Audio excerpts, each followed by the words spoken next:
Y también le queremos dar las gracias a la Sociedad Latinoamericana de SOAS, quienes han hecho posible que se lleve a cabo este evento, y todas las personas en Colombia que brindaron su colaboración para tener a Ángela María, la candidata a la vicepresidencia de la Colombia Humana, que será partícipe a través de Skype. Y bueno, también saludamos a todas las personas que se conectan a través de nuestro Facebook Live en varias ciudades del mundo, y estaremos recibiendo sus mensajes y saludos en el transcurso de este evento.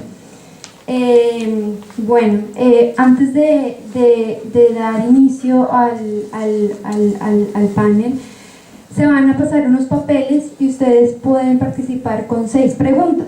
Entonces las preguntas se van a ir escogiendo aleatoriamente. Esperamos que sean para las 3 personas que forman parte el día de hoy. Y también Camila, David y Gaby, bienvenidos. Camila será nuestra moderadora el día de hoy, antropóloga de la Universidad University College London. Y bueno, bienvenidos, gracias.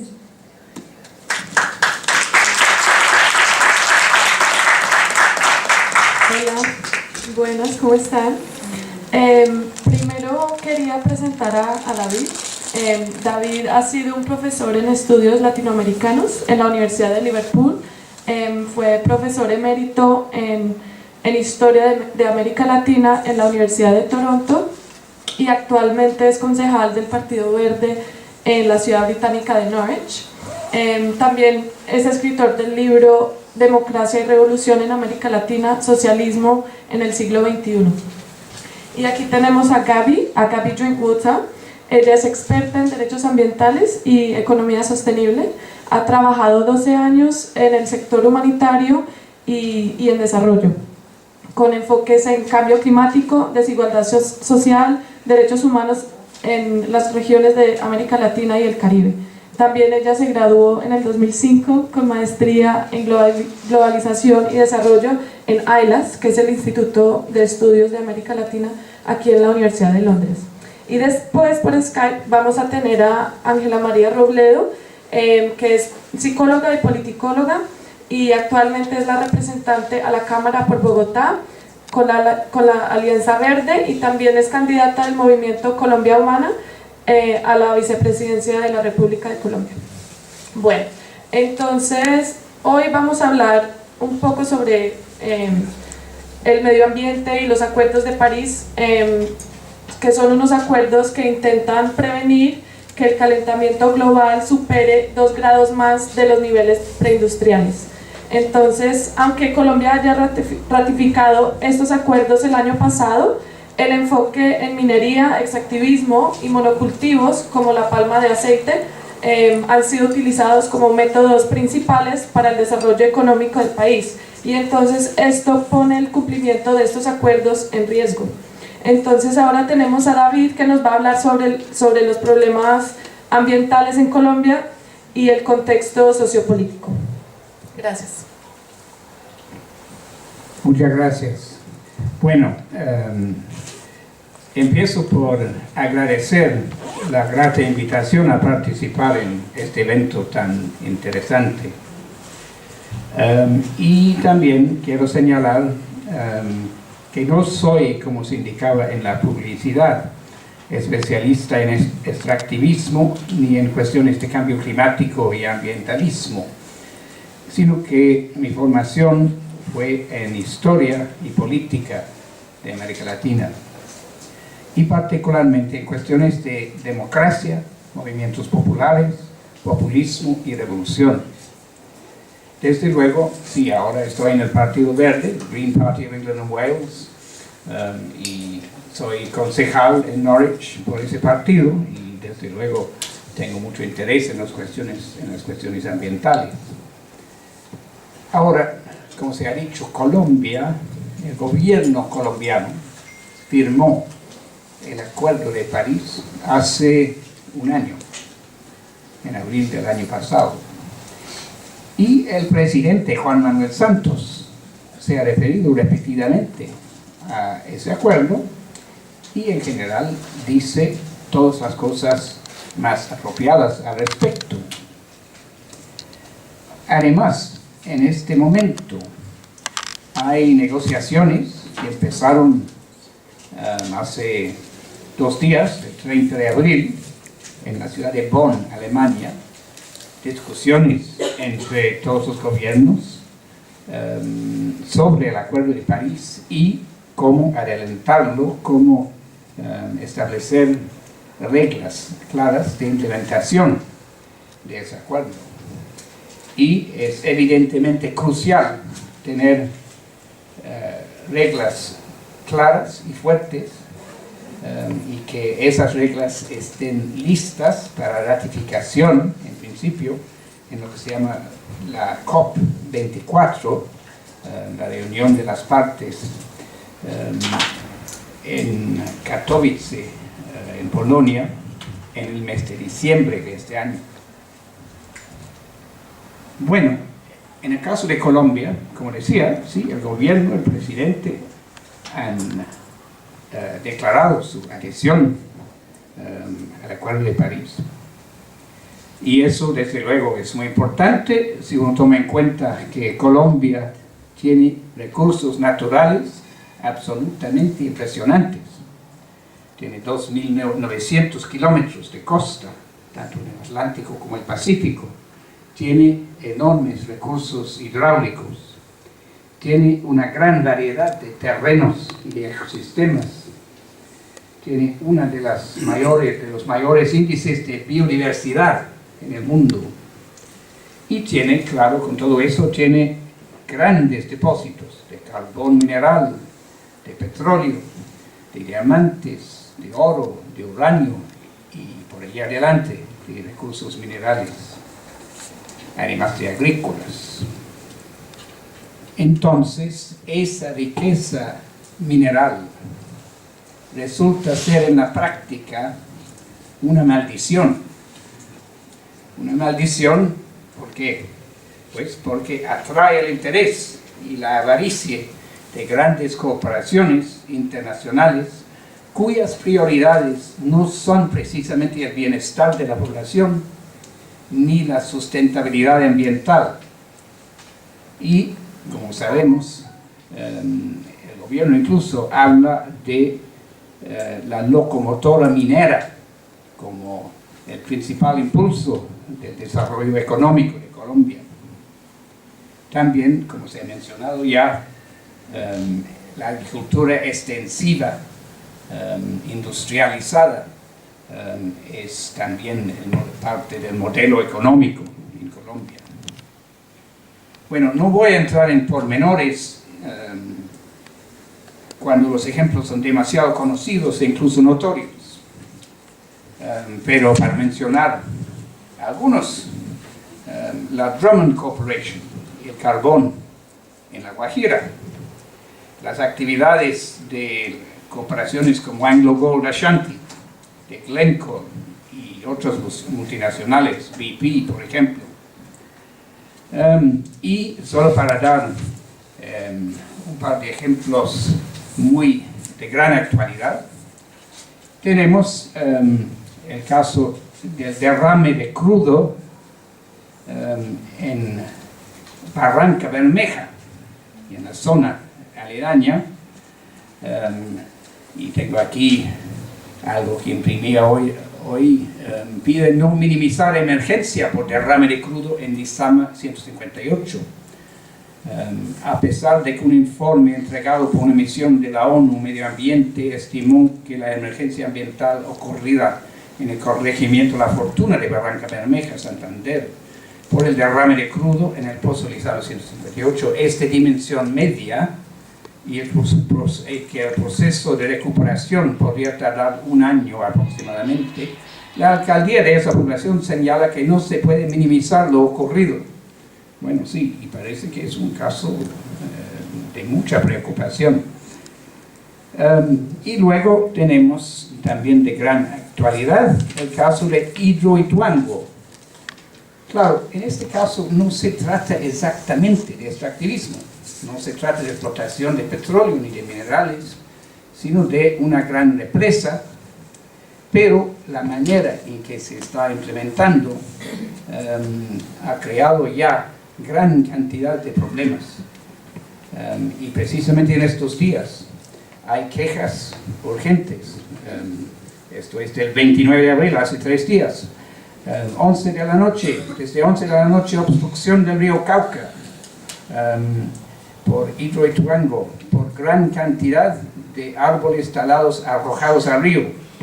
Y comenzó a represarse el río y ha subido hasta 30 metros entre Ituango y Briceño. Comunidades ribereñas lo han perdido todo. Pues esos son apenas un par de ejemplos. Pero, como ustedes deben saber, en muchos casos el impacto de las explotaciones mineras y petroleras es desastroso, no solo en términos ambientales, sino también en el aspecto social y de derechos humanos. El desplazamiento forzado, las amenazas y desapariciones y en general la represión acompañan este tipo de actividades. Y eso nos lleva al problema político. Aquí llegamos a lo que es tal vez el meollo del asunto y la mayor causa de problemas en Colombia: la corrupción sistemática y el paramilitarismo. La venalidad del sistema judicial, que produce una impunidad generalizada.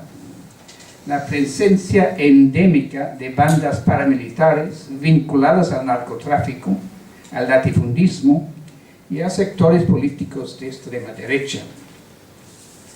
Estos fenómenos facilitan enormemente la imposición de los intereses de grandes transnacionales que en muchos casos no tienen escrúpulos en aprovecharse del paramilitarismo. También el paramilitarismo, auspiciado por Washington, y hay que decirlo, por el gobierno de este país y de otros países europeos, ha penetrado muchos sectores del aparato estatal, especialmente las Fuerzas Armadas. Todo esto hace que sea imposible pensar en una política ambiental adecuada sin una transformación política profunda. Ahora, ha habido, especialmente en los últimos 2 años, una gran esperanza de cambio en Colombia con el proceso de paz. Hay temas muy urgentes, que he mencionado: la impunidad, el paramilitarismo, también la concentración de la propiedad rural, que es un problema enorme, la política de transportes, por ejemplo, el hecho de que todavía no hay un metro en Bogotá, después de tantos años de que se ha hablado de eso, pero no hay. La pobreza y la desigualdad extrema, niños que fallecen por desnutrición en La Guajira, por ejemplo. Ahora, la gran esperanza generada por el proceso de paz, de hecho, pues mucha gente empezaba a creer, y todavía muchos, creo, tienen esperanzas, pero ya con muchas dudas, pero esperanza en que podría haber realmente una transformación de la escena política colombiana, y que sería posible un nuevo tipo de política con participación pacífica y democrática de todos los sectores y sin conflicto armado, y entonces la perspectiva de algo mucho más positivo. Pero, claro, el proceso de paz está en crisis por varios motivos que podríamos discutir después. A pesar de eso, hay movimientos sociales impresionantes en Colombia, movimientos sociales de gran valor y lideresas y líderes de muchísimo valor. Tenemos un ejemplo también muy actual en Francia Márquez, que recibió ahora un premio por su trabajo en el aspecto ambiental. Y hay esperanza en este momento por las elecciones, en las recientes elecciones parlamentarias. Hubo la elección de varios senadores progresistas, digamos, y ahora sobre todo las elecciones presidenciales en menos de 3 semanas, Y tenemos ahí pues una serie había al principio una serie de candidatos y candidatas muy interesantes. Y digo candidatas porque había el caso de Piedra Córdoba, que creo que vale la pena mencionar, que ya se retiró. Pero en este momento, claro, entre los candidatos que quedan, hay el ejemplo de la Colombia humana, y este jovencito. A Gustavo Petro yo tuve el privilegio de conocerlo hace precisamente 20 años, en abril o mayo de 1998, en un evento, un coloquio organizado por el Centro Gaitán, Gloria Gaitán, con motivo de los 50 años del asesinato del gran líder populista y popular Jorge Eliezer Gaitán. Y en ciertos aspectos se puede decir que toda la problemática colombiana y todo el conflicto empezó ahí. Eso es simplificar, pero de todas maneras eso fue un momento crucial. Y Petro, desde hace 20 años, tenía conciencia de la importancia de Gaitán y la memoria de Gaitán y lo que representa en Colombia. Y de eso hablamos en ese momento. Y yo creo que lo que parece que está pasando con Petro ahora tiene cierta similitud en el sentido de que, a pesar de los problemas, de las deficiencias, por supuesto no es perfecto, nadie es perfecto, pero él ha logrado movilizar y captar un movimiento popular que parece que es de mucha envergadura en Colombia. Y veremos hasta dónde llega. No digo más por el momento. Gracias.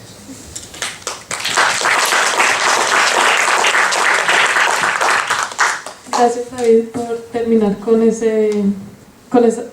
esas esperanzas. Bueno, y ahora vamos a pasarle la palabra a Gaby, quien nos va a hablar sobre la necesidad de modelos sostenibles de desarrollo bajos en carbón y los compromisos de Colombia frente a los acuerdos de París. Gracias. Buenas tardes a todos y a todas.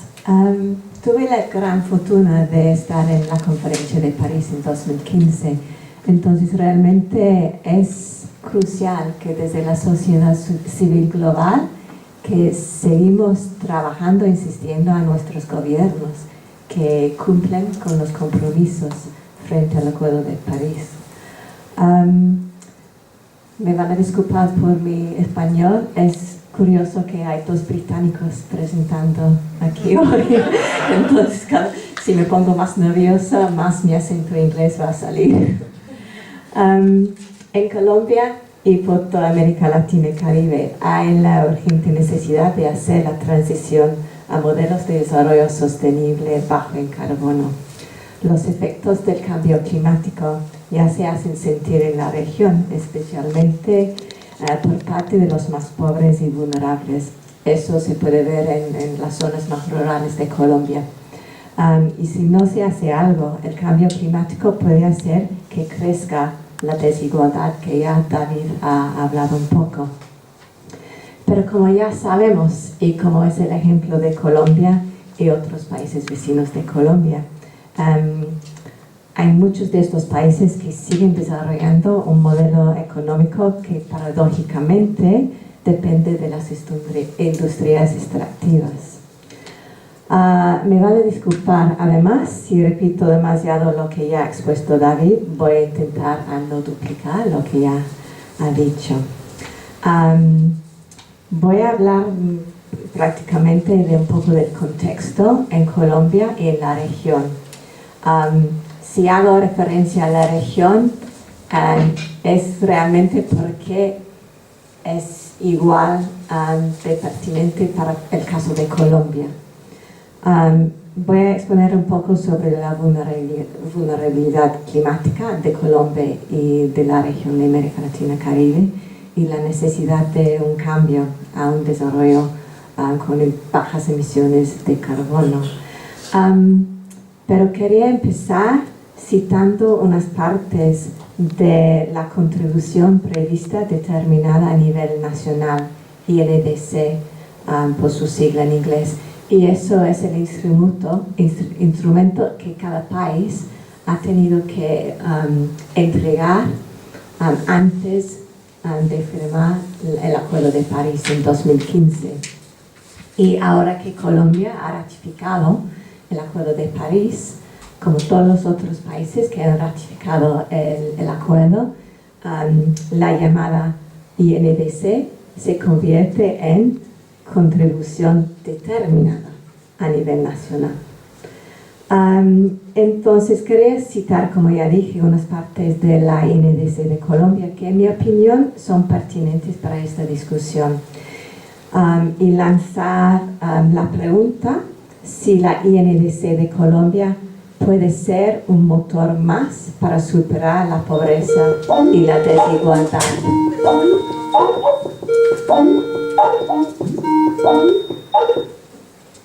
Pues sí, todo el tiempo nos recuerdan que pues, es un espacio. Voy a intentar seguir hablando. Sí, pues. Entonces, la INDC de Colombia, que es el instrumento que el país ha presentado frente a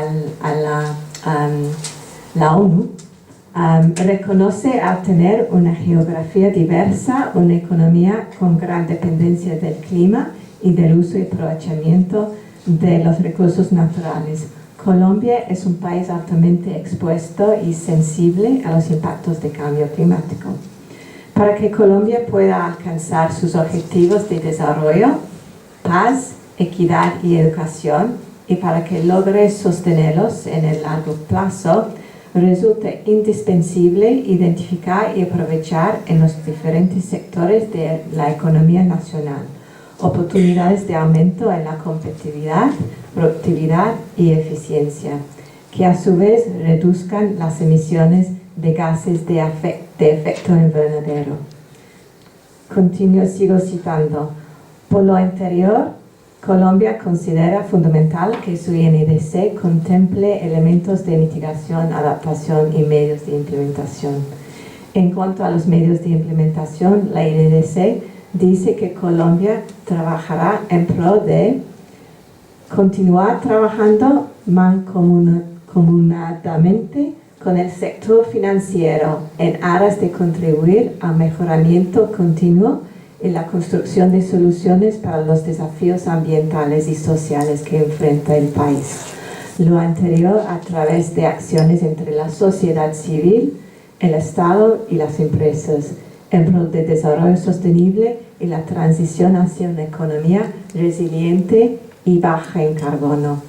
Para el país, la consolidación de su INDC constituye una oportunidad para catalizar esfuerzos a escala nacional y subnacional a través de la planificación de una economía innovadora y competitiva, y a su vez, otra vez, resiliente y baja en carbono.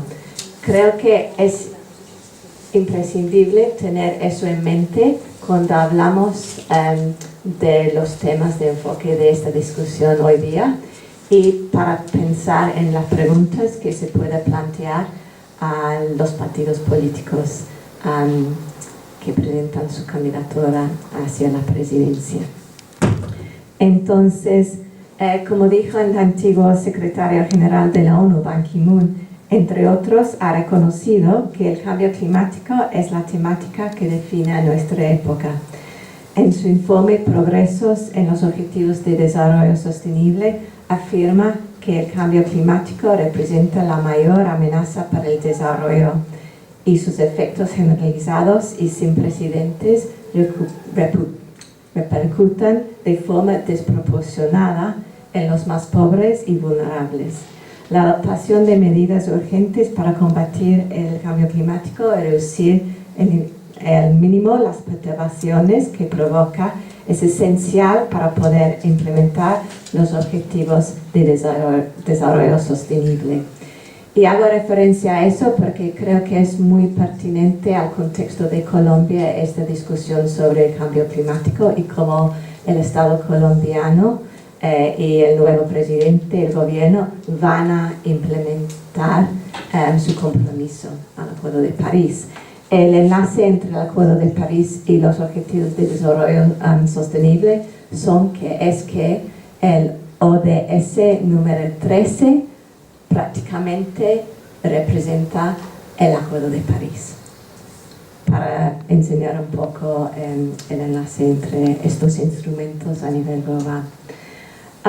Como ya dije, los efectos de cambio climático en la región y particularmente en Colombia se están sintiendo ahora y se irán sintiendo más fuertemente por los pobres y más vulnerables de la sociedad, aquellos que no tienen alternativas en cuanto a dónde vivir o cómo ganar la vida. Y creo que eso es fundamental para las comunidades más rurales en Colombia. Yo conozco más a la región del departamento de Chocó, que están viviendo el impacto de la agroindustria, sobre todo el cultivo del aceite de palma.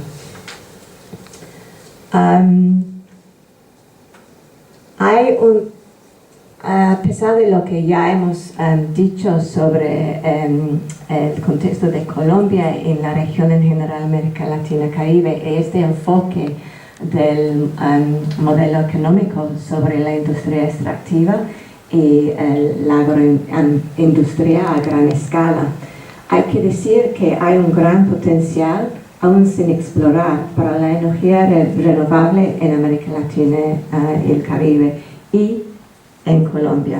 Sin embargo, para tener alguna oportunidad de alcanzar el objetivo del Acuerdo de París, que es de llegar a 1,5 grados centígrados de calentamiento global y no pasar eso, los países y Colombia incluso tienen que hacer el gran cambio hacia esas energías renovables sostenibles y dejar de invertir y subvencionar los combustibles fósiles. Eso debe ir de la mano con una estrategia de gestión de la demanda para reducir el consumo de energía y promover entre la sociedad la eficiencia energética. Pero los gobiernos de la región y Colombia no pueden actuar solos y deben aliarse con la comunidad global de los inversores y empresarios progresistas, que sé que este tema puede ser un poco controvertido. Pero hay que reconocer que sin el sector privado progresista no se puede implementar un modelo económico bajo en carbono. Pero hay que decir que este modelo económico bajo en carbono tiene que ser sostenible. No me refiero a los megaproyectos, o sea, los proyectos hidroeléctricos. Tiene que ser un modelo económico que no depende de la matriz energética nacional, pero tiene que tener en cuenta un modelo económico bajo en carbono a nivel descentralizado.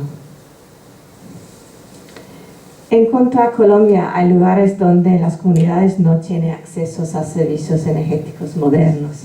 Deben además recibir apoyo para lograr un acceso universal a la energía, con prioridad para las tecnologías, como ya dije, descentralizadas, no conectadas a la red nacional, para romper con el círculo vicioso de la pobreza energética y proporcionar acceso directo a la energía a los habitantes de las áreas rurales que quedan fuera del alcance de la red eléctrica y aún cocinan con carbón o leña.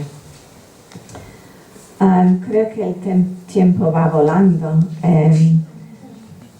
pero hay que enfatizar que en cuanto al desarrollo con bajas emisiones de carbono y para mitigar la desigualdad energética, hay que reconocer que hay dos crisis mundiales en el sector energético que aplican tanto a la región de América Latina, Caribe y a Colombia.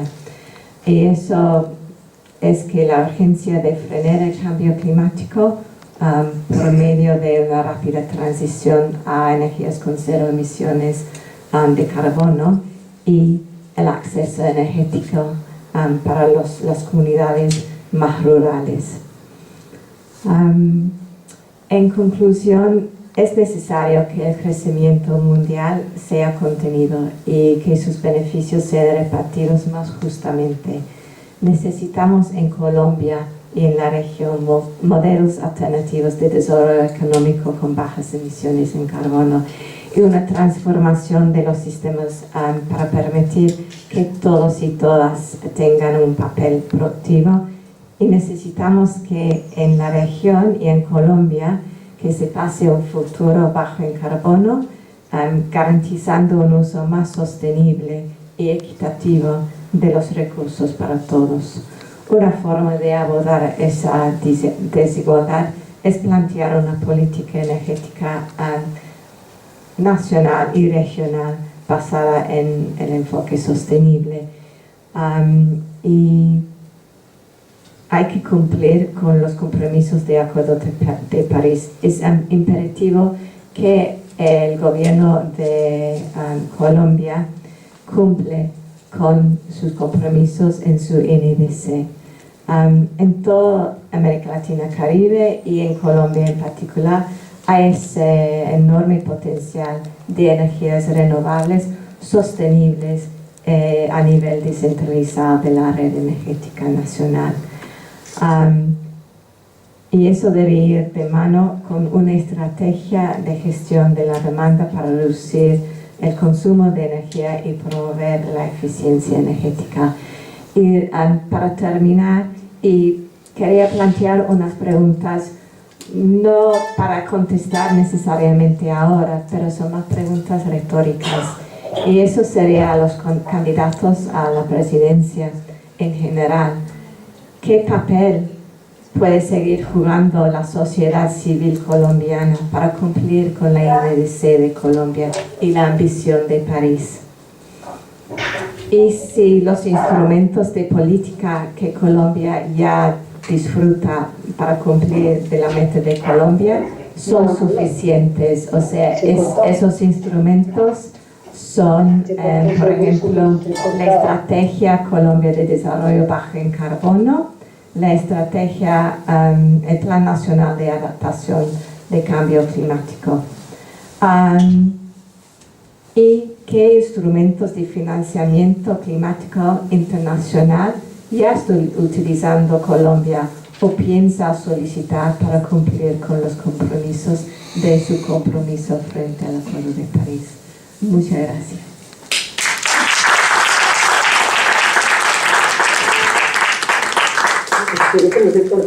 Gracias, David. Muy interesante la visión global y cómo se relaciona con el contexto ambiental en Colombia. Ahora le vamos a pasar la palabra a Ángela. Buenas noches, buenas tardes. Allá en Colombia, buenas noches. Comunicarnos con ustedes desde Colombia, aquí desde una de las oficinas de campaña hacia una Colombia humana, una era de paz. Ángela María, aquí estamos escuchándote bastante bien, o sea que lo que tú estás hablando entra en señal perfecta. Si tú tienes problemas en recibir el sonido de nosotros hacia ti, nos avisas y haremos lo posible por poner un micrófono más alto. Perfecto, perfecto. En este momento te escucho bien. Perfecto. Bueno, mira, ya tuvimos dos panelistas que hicieron unos contextos en diferentes temáticas sobre el Acuerdo de París y nuestra intención de que tú estés aquí hoy es para que de pronto nos converses un poco sobre qué estrategias y programas de gobierno puntuales propone la Colombia Humana para el periodo 2018-2022 que pueda alcanzar las metas acordadas y ratificadas por el gobierno de Colombia en el contexto del Acuerdo de París, del cual estamos hablando hoy. Bueno, nosotros tenemos 6 estrategias de la Colombia Humana hacia una era de paz, donde si bien tenemos en cuenta el Acuerdo de París, recogemos muchas de las aspiraciones que tiene el pueblo colombiano de transitar hacia un modelo de desarrollo alternativo que nos permita una riqueza con crecimiento. Alcancé a escuchar la última intervención de la panelista y que decía que era fundamental en el mundo entero, pero en especial en Colombia, buscar un modelo de desarrollo que nos permita salir de la profunda inequidad en la que vivimos. Somos el tercer país más desigual del mundo, lo cual, si bien ha producido esta guerra de más de 60 años, un país de sobrevivientes de 8,5 millones de víctimas, según el registro único de víctimas en Colombia, también ha sido fruto de una enorme concentración de la riqueza y de la tierra en muy pocas familias en Colombia. Y entonces te ratifico, si bien estamos en el marco de los acuerdos de París y los vamos a cumplir, también tenemos que darle cumplimiento a muchas sentencias de la Corte Constitucional, donde en especial han sido los pueblos indígenas, las comunidades afro, los campesinos que viven en lo que llamamos la Colombia profunda, donde se ha vivido la guerra y la gran concentración de la tierra y de los capitales, lo que más ha afectado un país que tiene una enorme biodiversidad, una riqueza de ríos, de agua dulce, de ríos que arrancan en Nariño y atraviesan todo este país, pero también una enorme biodiversidad en su territorio que se ha visto afectado por una economía monodependiente, en especial del petróleo. Colombia fue un país que fue despensa agrícola de autoabastecimiento para nuestro territorio, éramos despensa también en especial para Centroamérica, y fueron medidas como la apertura económica y también los 13 TLCs que se han firmado en los gobiernos anteriores que han afectado nuestra posibilidad de tener un país potente agrícola, en el tema agrícola, pero también en armonía con la naturaleza. Las 6 propuestas que tenemos, la primera la llamamos enfrentar el cambio climático con una transición de una economía extractiva, monodependiente en especial del petróleo, hacia las energías limpias. Somos un país tropical, ustedes lo saben, tenemos agua, tenemos viento, tenemos sol en lugares de Colombia todo el tiempo y eso hay que aprovecharlo, y queremos entonces hacer ese tránsito en el tema de las construcciones hacia los paneles solares y aprovechar experiencias como sabemos que ya existen en La Guajira, donde es el movimiento del mar que permite una energía para esa región. Queremos también un ordenamiento territorial alrededor del agua. Reconocemos, como lo dicen muchas comunidades ambientalistas y expertos en este país, que el agua es un actor tan importante como lo son las comunidades y los sectores económicos en el ordenamiento urbano y rural del país. Y allí recogemos sentencias de la Corte Constitucional que ha reconocido los derechos del río Atrato, el río de una de las zonas más ricas de Colombia, del Chocó, pero también donde se vive la mayor pobreza. Hablamos de un concepto que es la justicia climática, reconocer el derecho del agua, reconocer los derechos de la naturaleza. En eso retomamos lo que significan estos saberes ancestrales de los pueblos indígenas y de las comunidades afro que por siglos cuidaron la naturaleza, la protegieron. Son un símbolo la Sierra Nevada de Santa Marta, son un símbolo lo que ocurre con las comunidades Nasa en el Cauca, que en medio de la guerra cuidan su territorio y protegen también sus recursos naturales.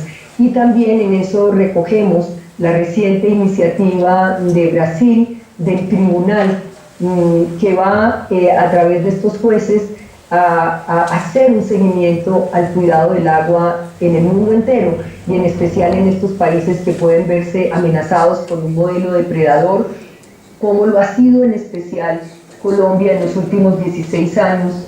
En el gobierno de Álvaro Uribe pasamos de tener 2.000 licencias de exploración a 8.000, y eso ha convertido territorios, departamentos en Colombia donde cerca del 60% están comprometidos con esas licencias de exploración.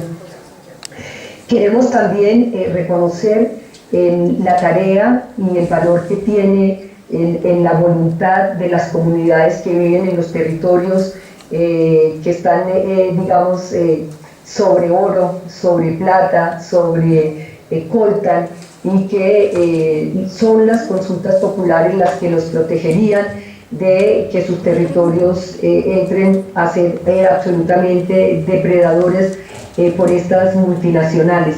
Hay propuestas de gobierno que señalan que hay que las consultas populares, que en Colombia han sido una herramienta fundamental para garantizar que sean las comunidades las que decidan su destino sobre lo que quieren con ese subsuelo, así sea que el subsuelo tiene un carácter nacional, sean ellas las que decidan el destino agrícola, el destino productivo de sus territorios. Y por último también está como esta sexta estrategia en medio de este país en guerra, en medio de esta entrega a multinacionales para exploraciones de un rico subsuelo que tenemos, ahí florece la vida, florecen cientos de comunidades ambientalistas, de hombres, de mujeres, de poblaciones afro, de indígenas, que se levantan y protegen su territorio.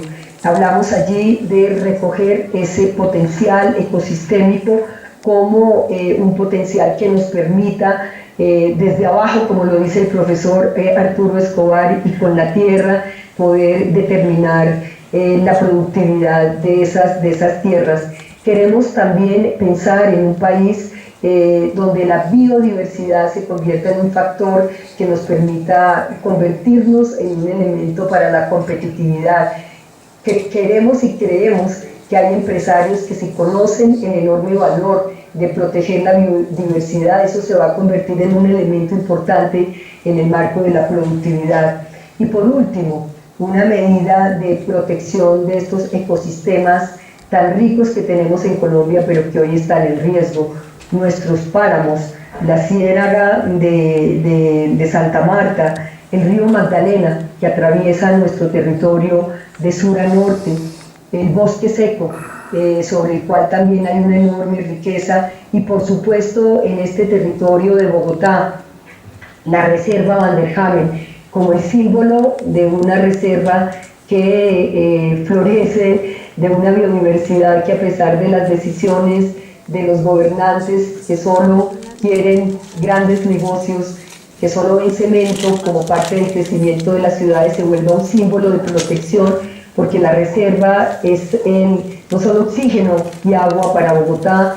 Hay que fortalecerla, hay que volverla realmente todo ese potencial, ese legado que nos dejó el maestro y el científico Tomás Van der Hamen, sino también es parte del sistema nacional ecológico en Colombia. Queremos, como lo dice Gustavo Wilches, una Colombia anfibia, porque vivimos en medio del agua. Tenemos mucha agua todavía, pero es un agua que está contaminada por la explotación de oro, por la explotación de plata, y queremos recuperar esa condición de Colombia anfibia y diversa, también como lo ha dicho el maestro Carrizosa. Muchas gracias. Muchas gracias, Ángela María. Nosotros ahorita vamos a abrir a 6 preguntas. ¿Me escuchan? Sí, te oigo. Bueno, bien. Nosotros ahorita vamos a abrir a 6 preguntas que las van a contestar es opcional si los panelistas quieren cada uno contestarlo, y incluyes también a ti. Vamos a mantener las respuestas a un máximo de 2 minutos para poderle dar paso a que podamos completar 6 preguntas en total de la audiencia, si les parece. Tenemos una primera pregunta para el panel, que dice: ¿hay alguna forma decente de conciliar desarrollo social y extractivismo mineroenergético? ¿Quién quisiera contestar primero? ¿David o Gaby?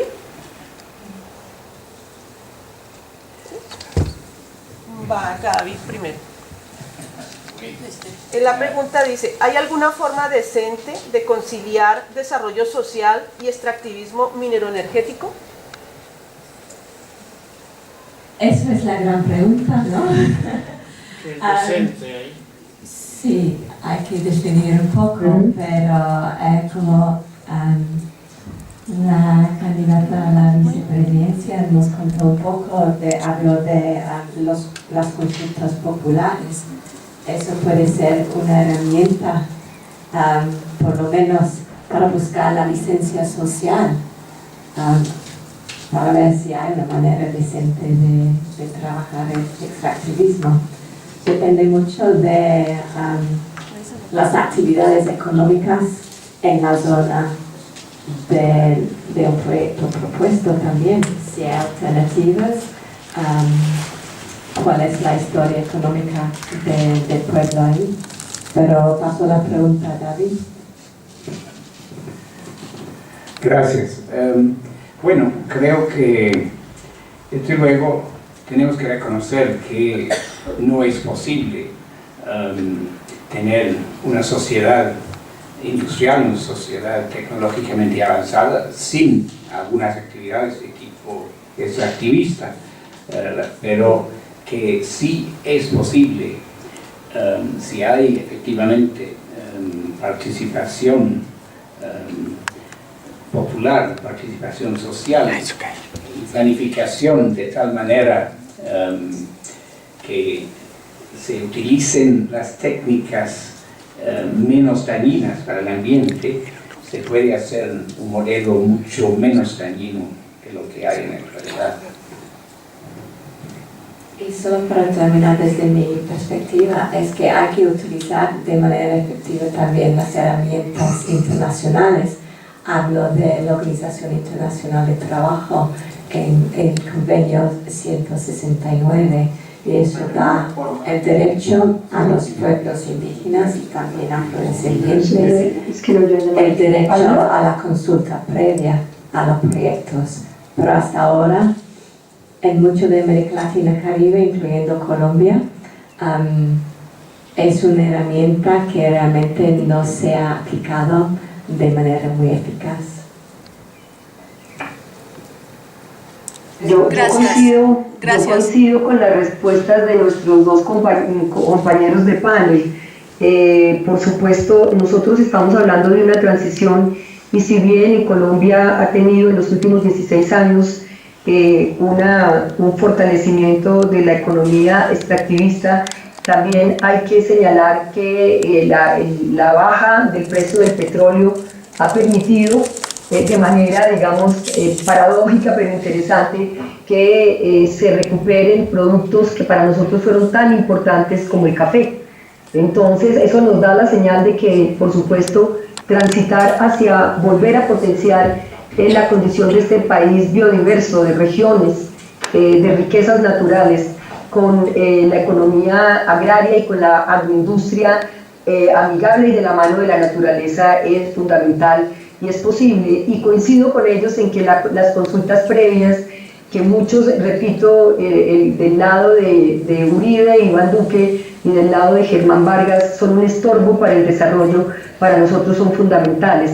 Pero creemos que además de darles el reconocimiento que ya tienen en las sentencias y en el bloque de constitucionalidad de nuestra normatividad en Colombia, también hay que llevar a estas regiones de trabajo, no solo llevarlo desde el centro, sino reconocer esas prácticas de ecosistema y de economía campesina, digamos, o fundamental. Hay que llevar oportunidades económicas para ellos, para que hoy, aun cuando en nuestro PIB ha disminuido el peso de esa economía extractivista, de todas maneras tiene un peso en el aporte fiscal. La tarea hay que hacerla de manera transicional, pero fundamentalmente de la mano de los territorios de la Colombia profunda, que es donde se han visto mucho más afectados por estas amenazas.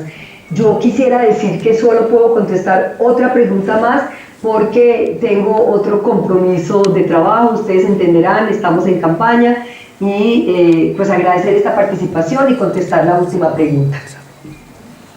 Bueno, entonces, debido a eso, lo que podemos hacer, Ángela, es que vamos a hacer la otra pregunta y tú la respondes primero y luego los otros panelistas complementan. Y quisiera, antes de que tú te vayas, bueno, aquí hay un auditorio de colombianos que viven aquí en el exterior y de todas partes, desde Argentina, Nueva York y en Bogotá también están en este momento conectados por Facebook, están conectados desde Noruega, desde España. Entonces ellos nos han pedido si puedes enviarles un pequeño saludo antes de que te despidas.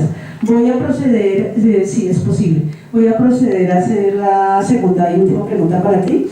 Y sería, ¿cuántas licencias de explotación extractivistas se esperan renegociar o cancelar? ¿Y cuál sería el costo aproximado para el erario público? No entiendo. ¿Sobre licencias ambientales? ¿Cuántas licencias de explotación se esperan renegociar o cancelar? ¿Y cuál sería el costo aproximado? Nosotros hablamos de las de exploración, sabemos, es el último dato que quizá tengamos actualizado, que son cerca de los 2.000 de explotación. Por supuesto estamos atados a una normatividad global. En eso nos hemos globalizado, no nos hemos globalizado en abrir nuestros países, no nos hemos globalizado en recibir los refugiados, pero sí nos hemos globalizado en una serie de normatividad que muchas veces nos ata. Y por supuesto, hemos dicho con Gustavo, hay que respetar los convenios, hay que respetar los acuerdos, pero la tarea es hacer un gran diálogo con estas grandes multinacionales de la economía extractivista en Colombia para encontrar espacios de lo que hemos señalado para la transición. Tenemos presencia en Ecopetrol. Ecopetrol, ustedes lo saben, ya es también economía mixta hace algunos años, pero también hay una enorme presencia del Estado en Ecopetrol. El mismo presidente de Ecopetrol recientemente, a raíz de la tragedia en Lizama, en la zona de Magdalena Medio de Santander, donde se produjo esta fisura y esta enorme hecatombe de petróleo que estaba en ese pozo para los pescadores de la zona. El mismo presidente de Ecopetrol decía que hay que hacer una transición hacia modelos de energía más limpios.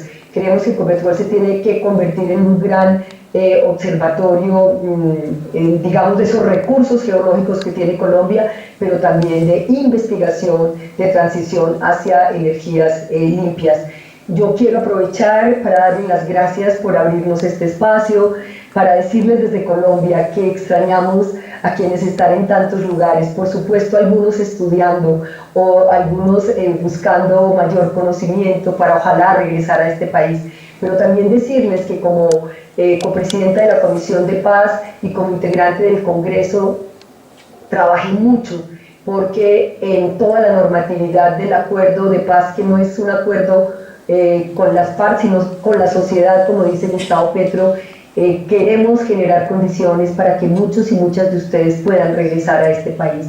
El próximo 27 de mayo tenemos la oportunidad de cambiar la historia de Colombia. Este ha sido un país manejado por unas élites centenarias que han esquilmado los recursos del Estado, que la tierra la han convertido en un tesoro para unos pocos, que tenemos el sector rural más desigual del mundo. Queremos silenciar los fusiles, pero queremos transitar de esa guerra a la paz y a la justicia social. Como decimos, queremos dejar de ser el tercer país más desigual del mundo, que podamos vivir con dignidad, con alegría y reconciliados en este país. Un saludo muy, muy especial al mundo entero, entonces, que nos escucha a través de este canal. Y bueno, aquí contarán con nosotros si de la mano de Gustavo Petro podemos ser el presidente y la vicepresidenta de Colombia. Muchas gracias. Muchísimas gracias, Ángela. Muchísimas gracias. Hasta luego y muchísimas gracias por este esfuerzo que has hecho de estar aquí presente hoy. Muchísimas gracias por este esfuerzo. Hasta luego. A ustedes. Gracias. Muchas. Se nos fue. Moni, ¿tú quieres seguir? Sí.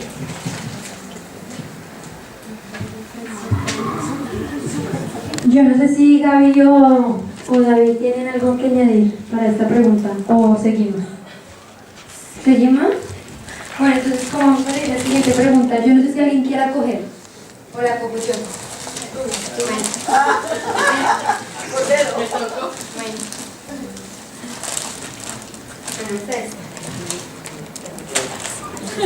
Yo creo que vamos bien de tiempo, entonces podemos hacer. Bueno, esta pregunta dice, ¿la población del ganado vacuno en Colombia puede considerarse como impactante para el cambio climático? Te la vuelvo a repetir. La población del ganado vacuno en Colombia puede considerarse como impactante para el cambio climático.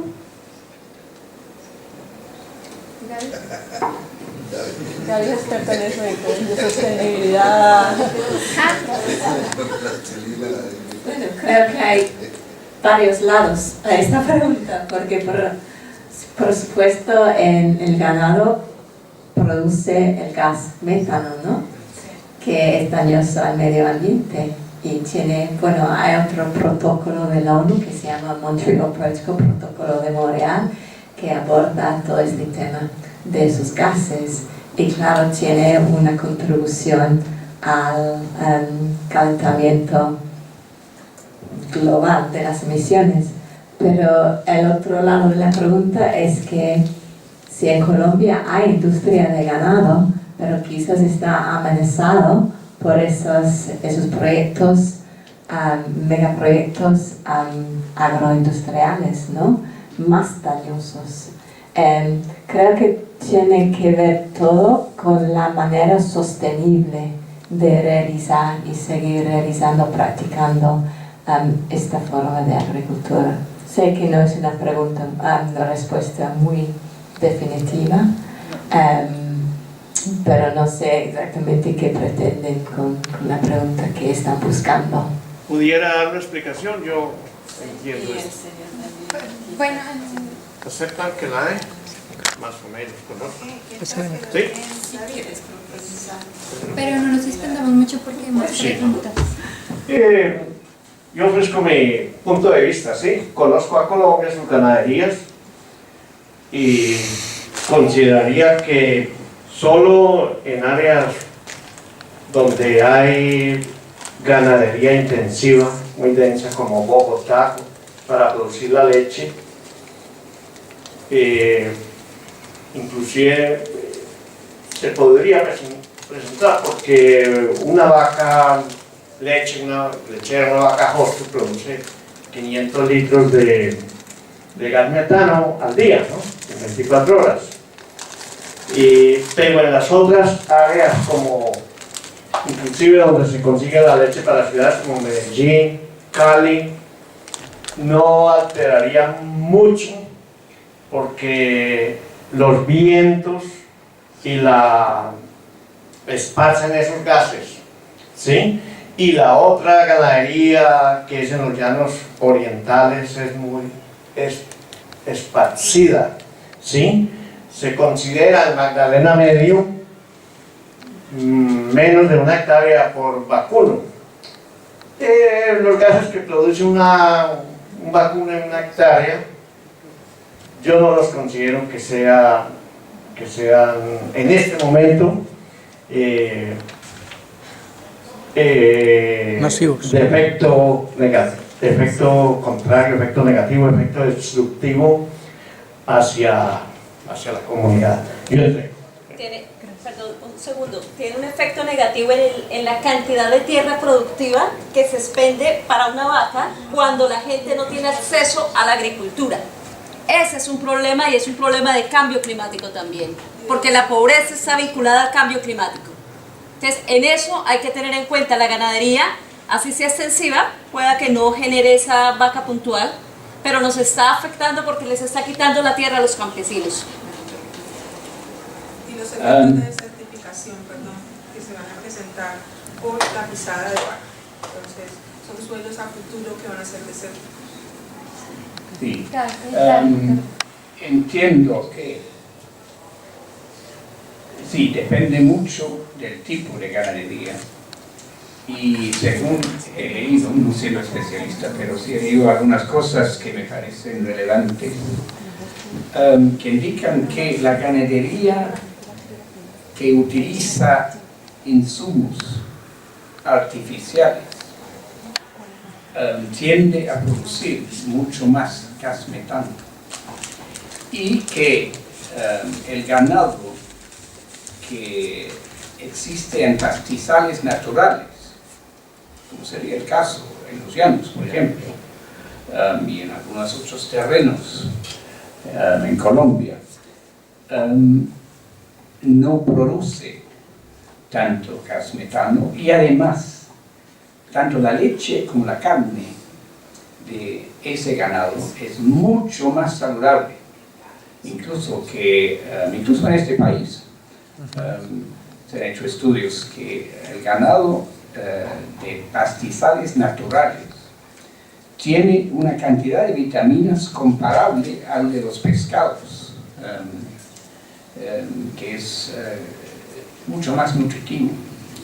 Y entonces, eso también está relacionado con la cuestión de la agricultura campesina. Muchas veces los pastizales naturales no son aptos para la agricultura, y en ese caso no hay problema. Pero efectivamente, claro, en Colombia, en muchas zonas, incluso de establecimiento, en zonas que serían de bosques naturales o de agricultura campesina, han sido acaparadas esas tierras por un proceso de lavado de dinero del narcotráfico, por ejemplo. Es un gran problema.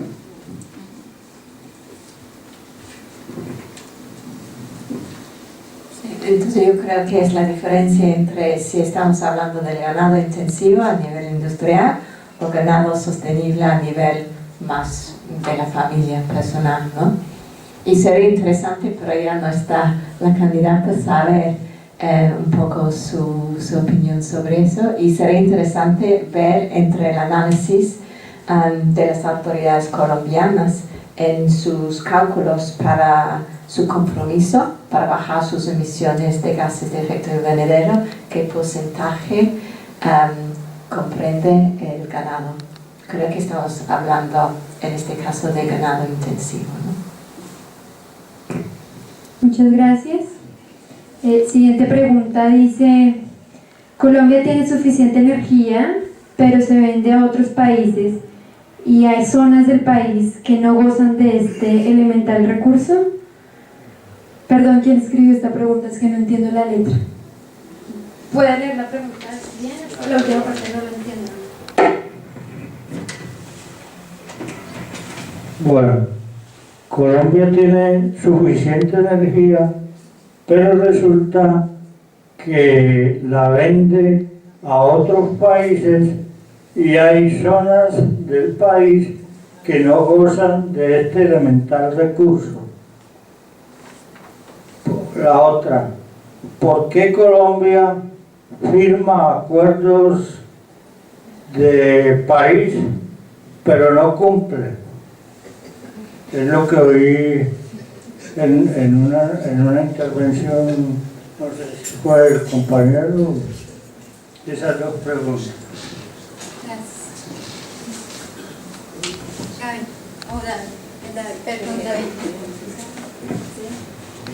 Es siempre la gran pregunta. En muchos países que producen energía, lo producen para exportar y dejan a muchos huecos en los países que no tienen acceso. Lo hemos visto con Bolivia, creo que con Perú, en Venezuela también es un gran ejemplo, ¿no? Y eso es parte del problema del modelo económico basado en las industrias extractivas. ¿Cuál es la respuesta? Pues, como ya dije o planteé, yo creo que es un poco desarrollar un acceso a energía descentralizada, que no depende de la red, que no depende quizás de estas fuentes grandes, pero es un problema sistémico que está viviendo muchos de los países en la región.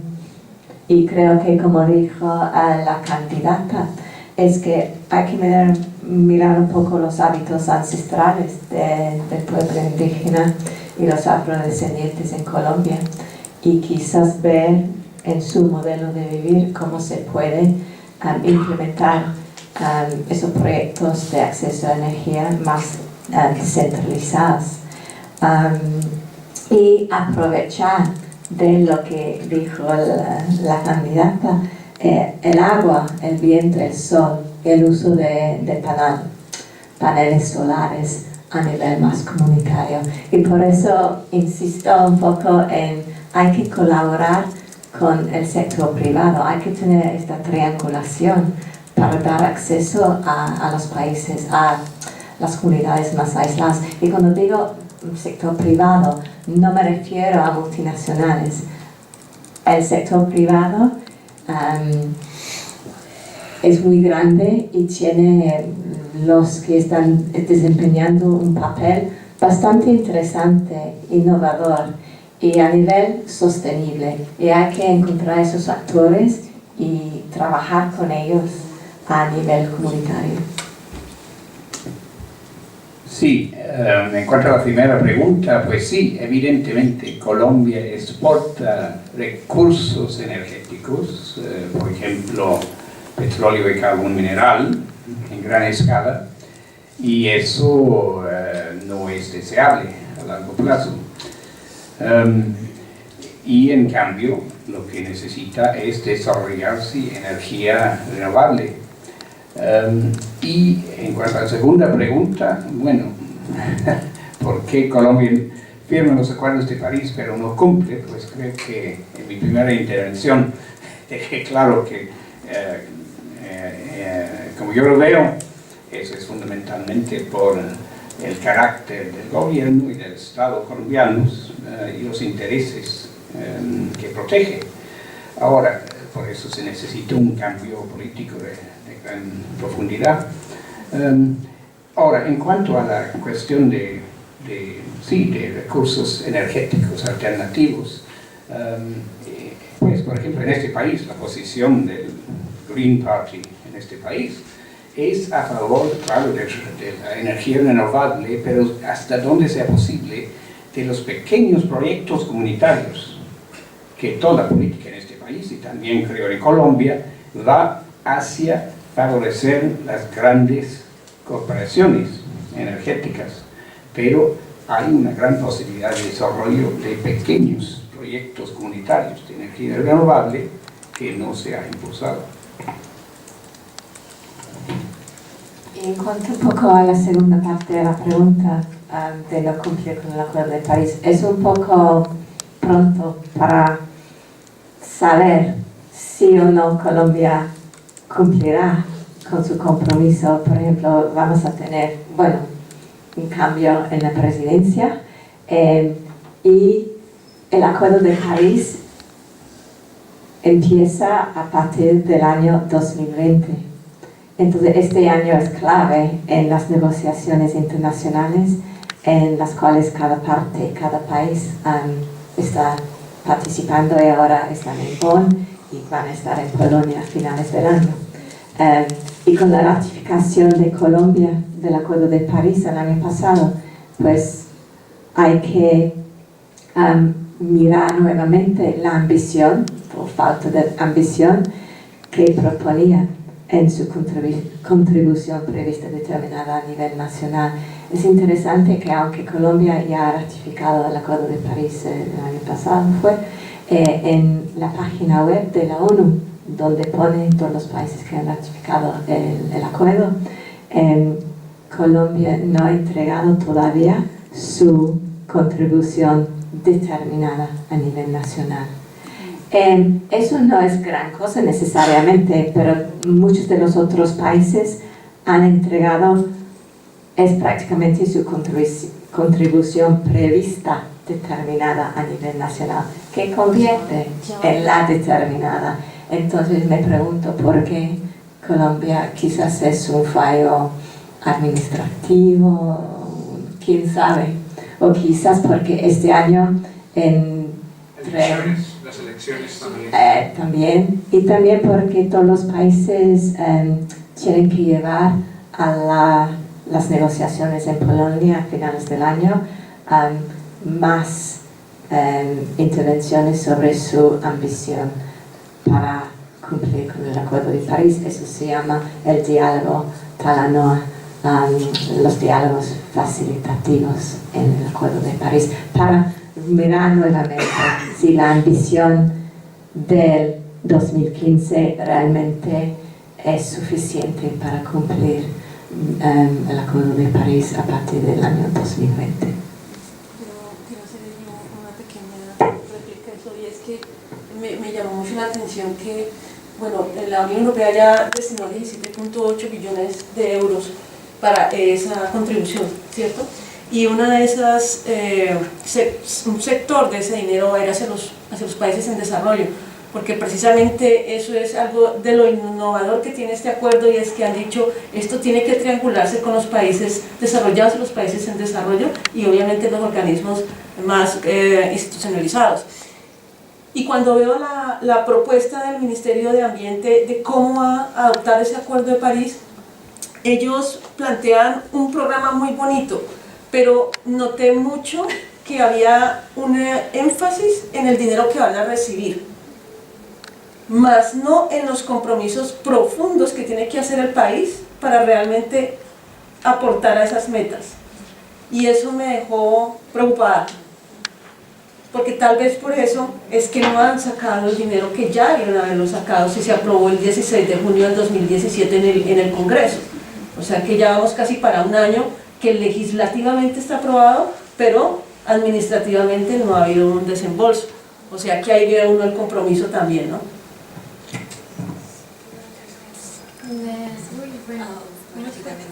Y solo para agregar a eso, que hay muchos fondos a nivel internacional que están destinados a ayudar, a apoyar a los países, llamados países en vías de desarrollo. Por ejemplo, en el Reino Unido tenemos un instrumento, herramienta del gobierno que se llama International Climate Fund, y han comprometido desde el gobierno en la asistencia, bueno, la cooperación de Gran Bretaña, Reino Unido, a los países en vías de desarrollo para cumplir con el Acuerdo de París, 5,8 billones de libras desde el año pasado o este año hasta 2021.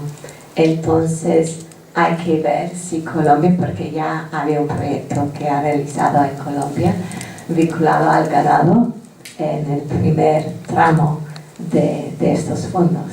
Entonces, hay muchos países en sus contribuciones nacionales que han dicho específicamente cuánto dinero van a necesitar desde la comunidad internacional para cumplir X, Y, Z. Muchas gracias. Bueno, última pregunta.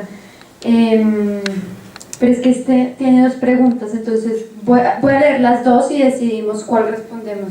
¿Les parece? Porque este fue el papel que salió. La primera dice, ¿qué propuestas reales son las necesarias para cambiar la dinámica acerca del calentamiento global en Colombia?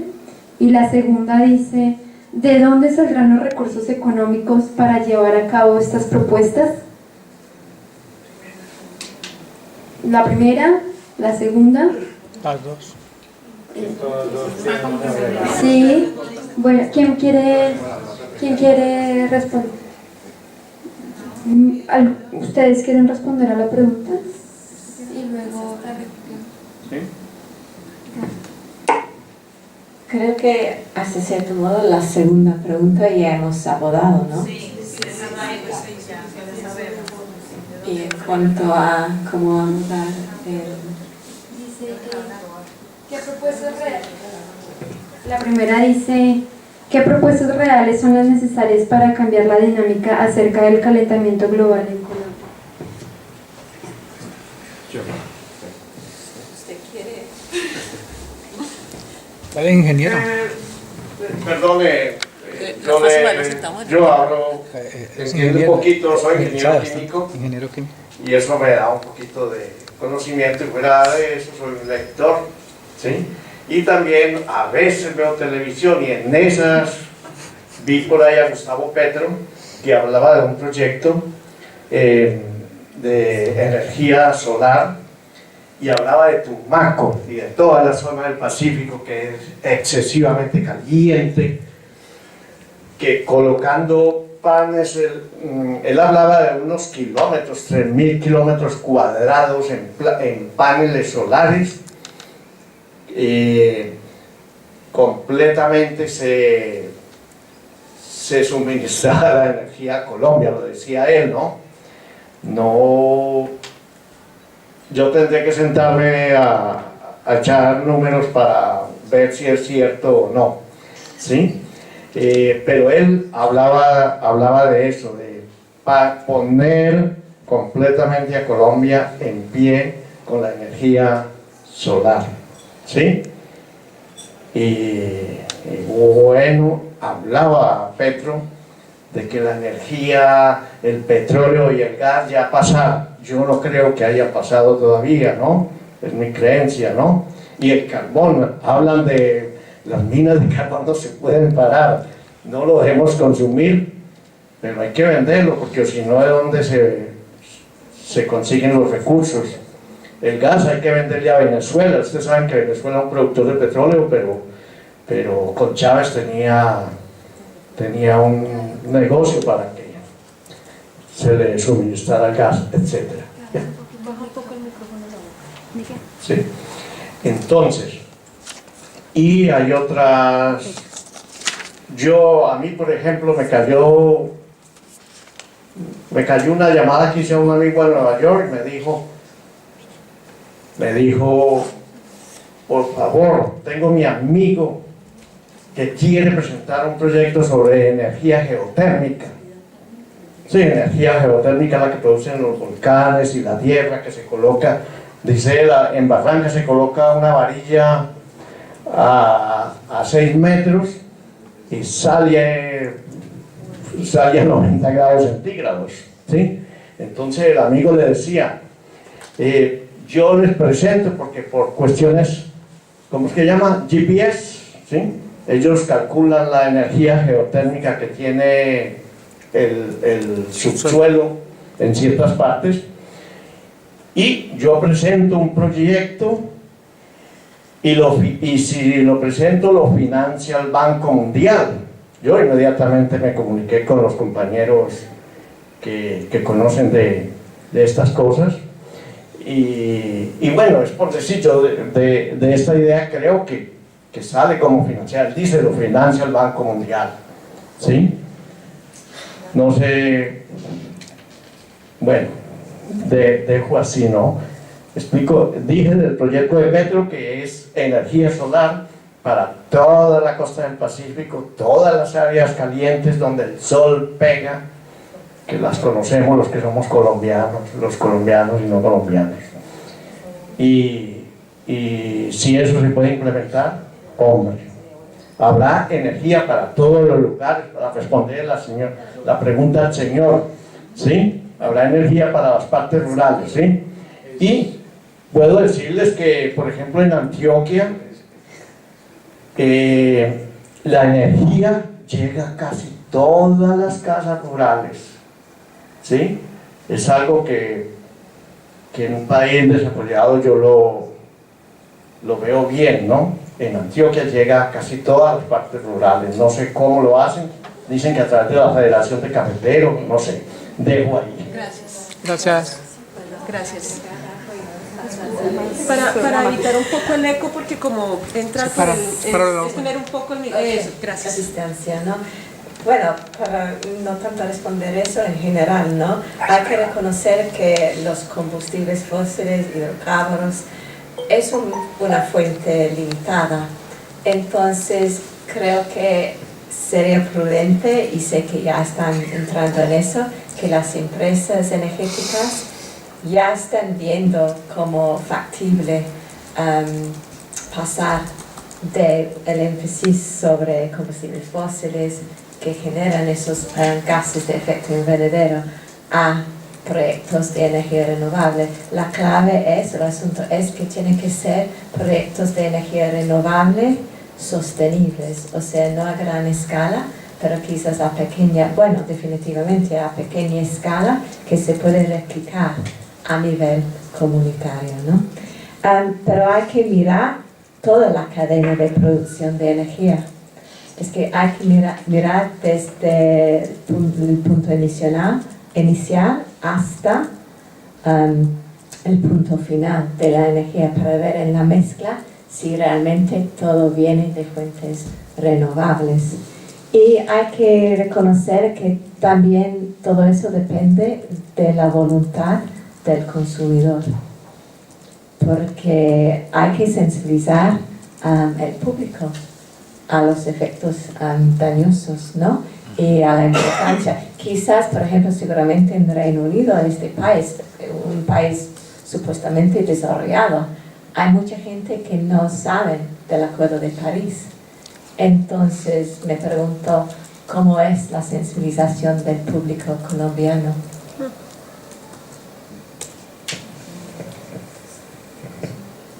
Bueno, solo quisiera decir que Colombia tiene tanto potencial en energía solar, también energía eólica,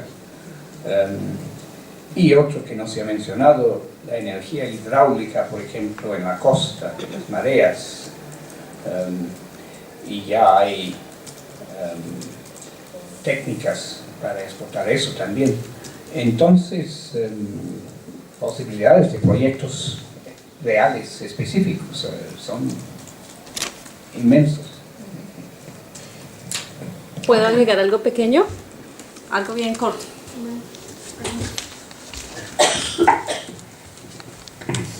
Bueno, yo pienso que las posibilidades reales de Colombia para cumplir con las metas para cambio climático están básicamente plasmadas en el programa y en las propuestas que nos acaba de mostrar Ángela María Robledo. No solo en términos de la producción de energía, moviéndonos hacia las energías alternativas y desarrollo sostenible, sino también en términos de la protección de la biodiversidad y obviamente también erradicando la pobreza, porque eso hace parte de los problemas del cambio climático, permitiendo que la gente tenga acceso al agua, a la tierra, a los alimentos. Eso es parte del cambio climático.